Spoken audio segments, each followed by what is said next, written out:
The Philippines, the focus of our Typhoon of Love appeal in 2017, and a country which is more often than not in our news following a storm or typhoon like Typhoon Haiyan, the strongest typhoon ever to make landfall. Poverty in the Philippines is very stark and in your face.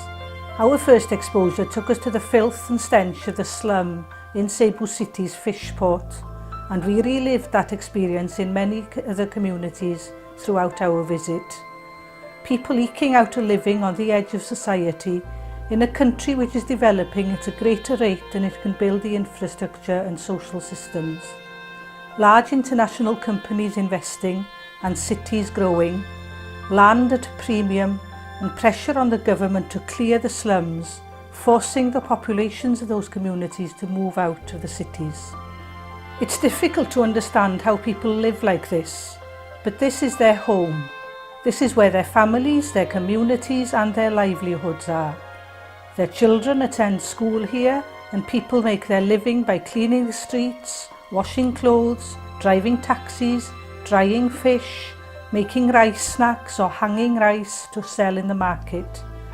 Many also work in call centres. It's possible that you may have spoken to some of them on the phone.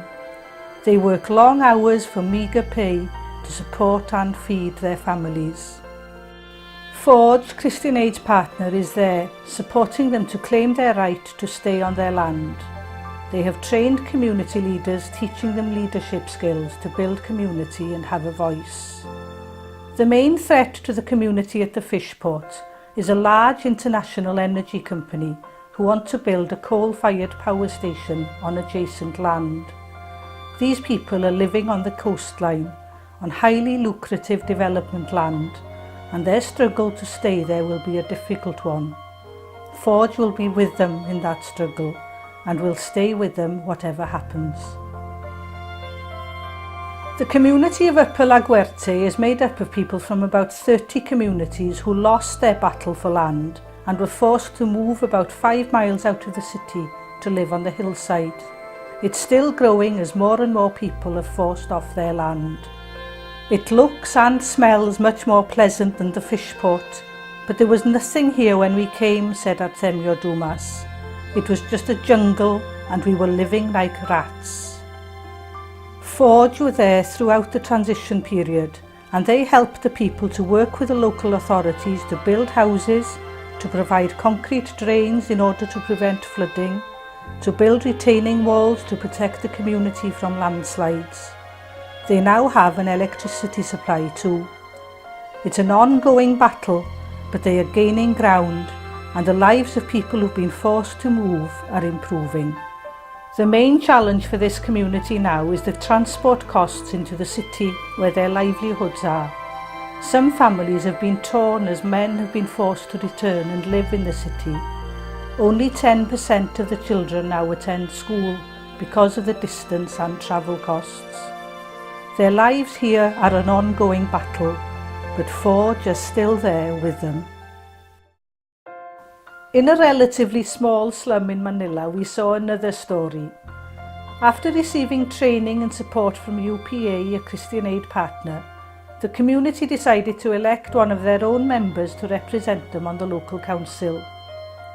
Filomena Chinko was a real character. She described her first council meeting. "I was so nervous," she said. "I didn't know anyone there, but I was determined to make friends." 6 years on, and Filomena is the chair of the council, the barangay captain, and the community has succeeded in gaining their rights to live and stay in Estero San Miguel. "If the president can live in his palace over there, we should be allowed to live here," said Filomena. "Our families, our neighbours, our work is here. This is where we go to church."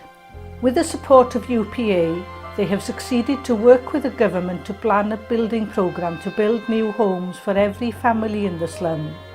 The first 21 families were moving into their new homes in June 2016, and plans are in place to build for the other 151 families too. Thank you to all the Presbyterian Church of Wales churches and members for supporting Christian Aid's partners' work in the Philippines through the Typhoon of Love appeal this year. Your support will give a voice and a future to some of the most vulnerable and poorest communities there. Please remember them in your prayers throughout the year. Embrace them in your worship and enjoy their company as you share communion with them as members of God's family. Thank you for your love and support.